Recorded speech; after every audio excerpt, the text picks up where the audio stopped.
Audace récompensée sur les routes détrempées, Romain Bardet passe à l'attaque dans la descente qui suit la montée de Bizane. Une descente qui voit chuter quelques-uns des favoris dont le maillot jaune Christopher Froome, et le coureur AG2R lui insiste. Il reprend le dernier échappé Rui Costa dans la montée finale vers Saint-Gervais. À l'arrivée, Bardet prend le bouquet mais surtout monte provisoirement sur le podium du Tour.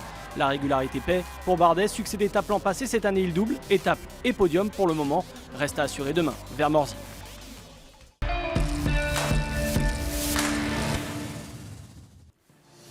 Après la nouvelle démonstration du maillot jaune à Megève, place à la 19e étape, la 3e alpestre entre Albertville et Saint-Gervais-Mont-Blanc. Étape courte, 146 km, mais ô combien nerveuse, avec 4 cols répertoriés plus arrivés au sommet. Des montagnes russes comme terrain de jeu pour les grimpeurs. Un départ explosif très tôt, une vingtaine de fuyards prennent les devants, parmi eux le maillot à poids de Rafa Maïka ou encore le Colombien Pantano, vainqueur à Culose.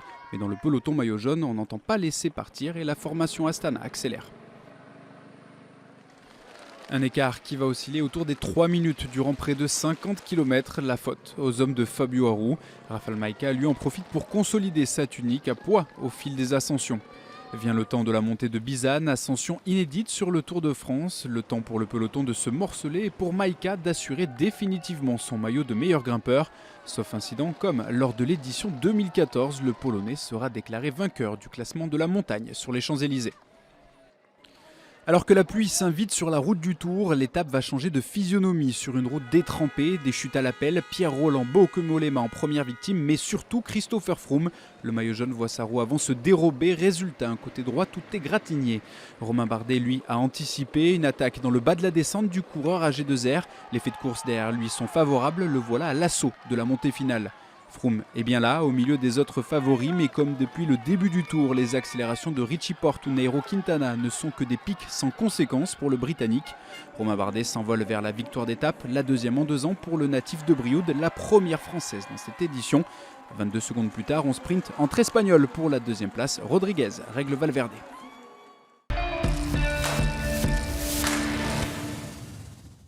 C'est beau, c'est le vélo à l'instinct. Rien n'était prémédité. C'est juste fou quoi, c'est toute l'équipe, mon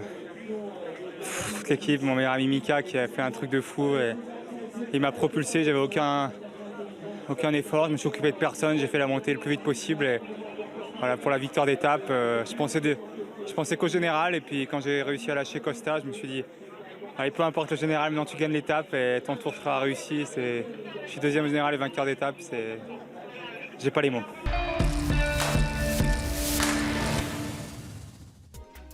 Romain Bardet ouvre donc le compteur tricolore sur ce Tour 2016. Christopher Froome qui a chuté termine dans le top 10, mais à plus de 30 secondes.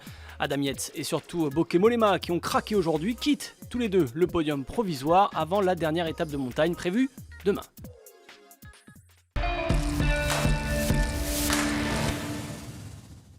Dernière explication alpestre ce samedi avec arrivée non pas en sommet mais après une descente vers Morzine suite à la dernière ascension de ce Tour 2016 au col de Jouplane.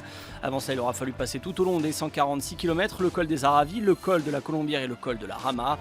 À la veille de l'arrivée sur les Champs-Élysées on connaîtra le classement définitif sauf incident de cette édition.